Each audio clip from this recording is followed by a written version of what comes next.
We are into seller disclosures of a property's condition. And you're really going to be working with two different documents in this process.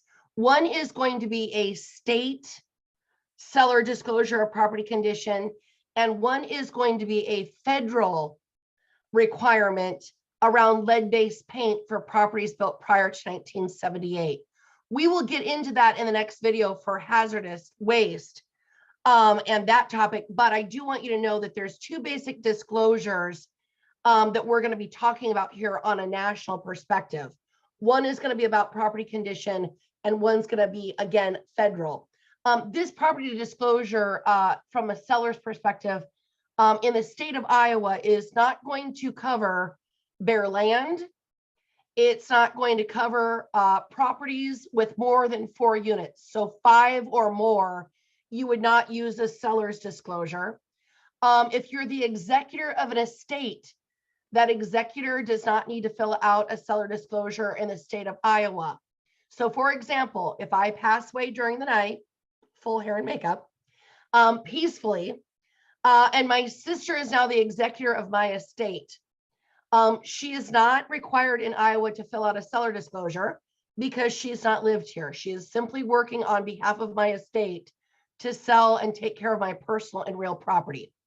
Another exclusion of this seller disclosure is a bank when they take back a property as a foreclosure.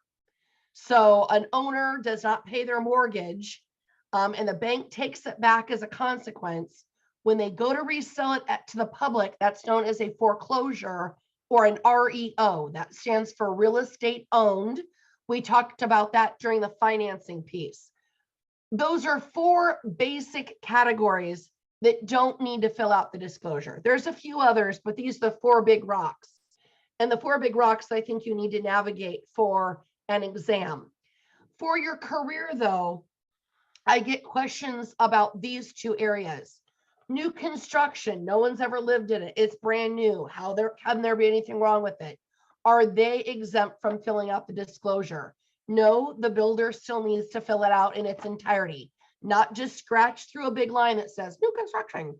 They actually need to fill out every line on the seller disclosure.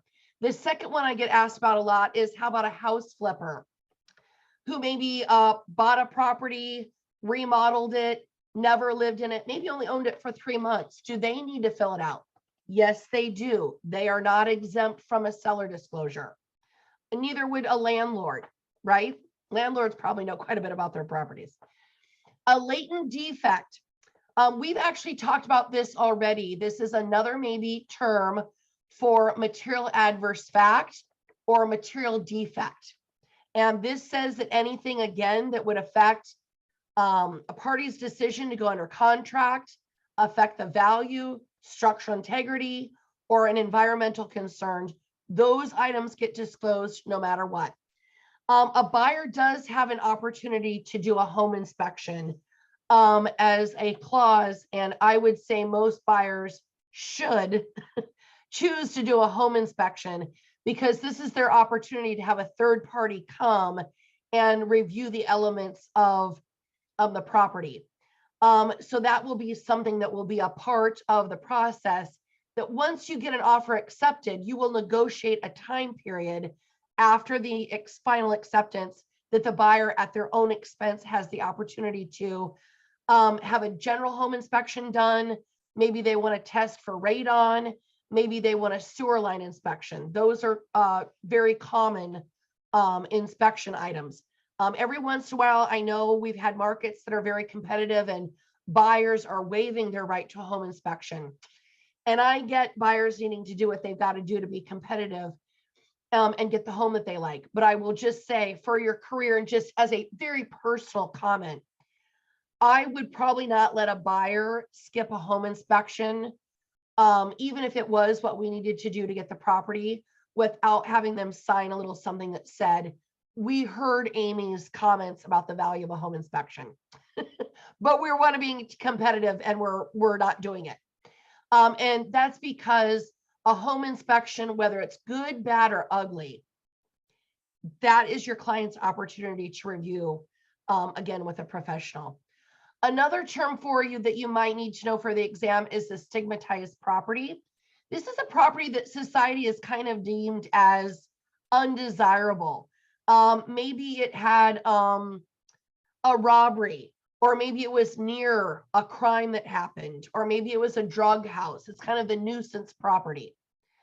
Megan's Law, I have seen this one on the exam as well.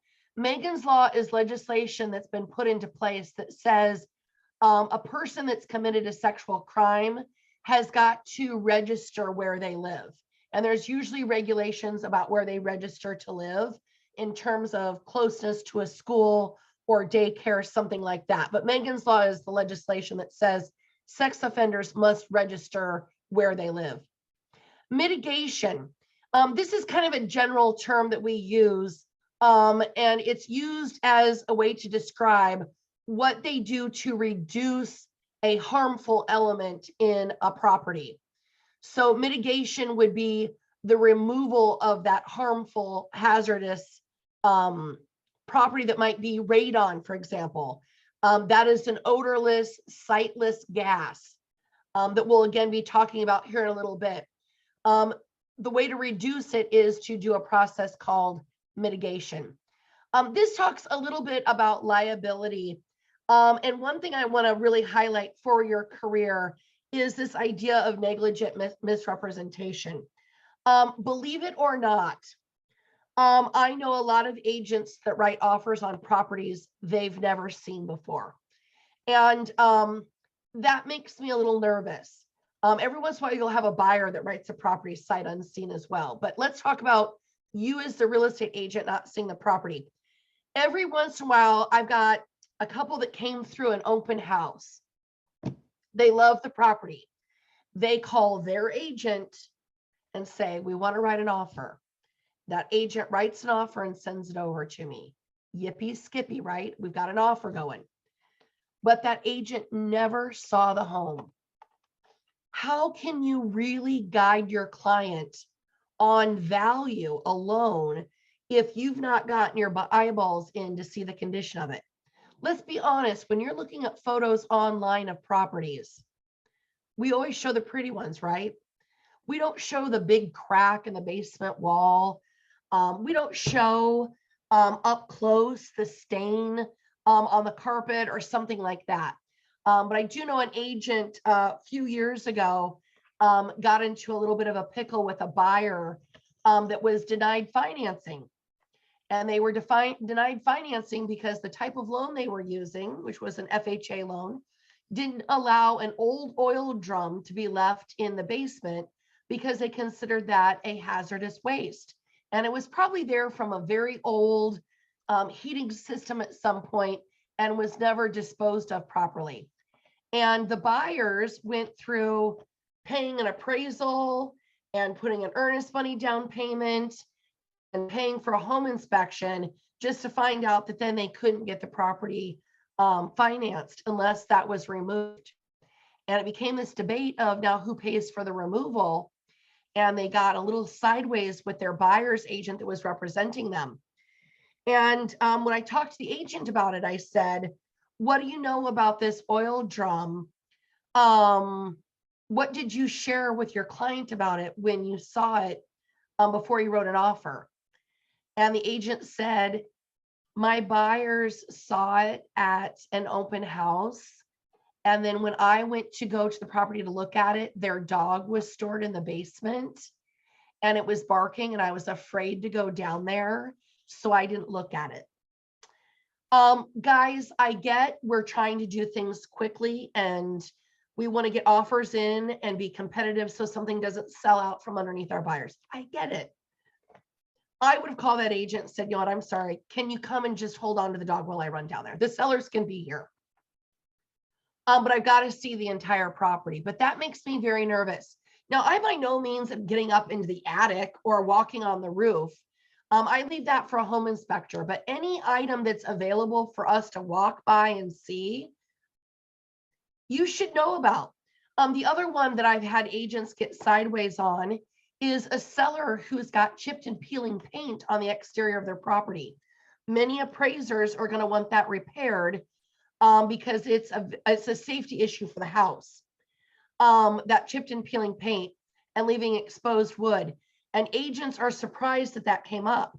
Well, here's the problem is when they went to list the property, they did a tour of the interior and they didn't go outside. These are three-dimensional objects that we're selling, guys.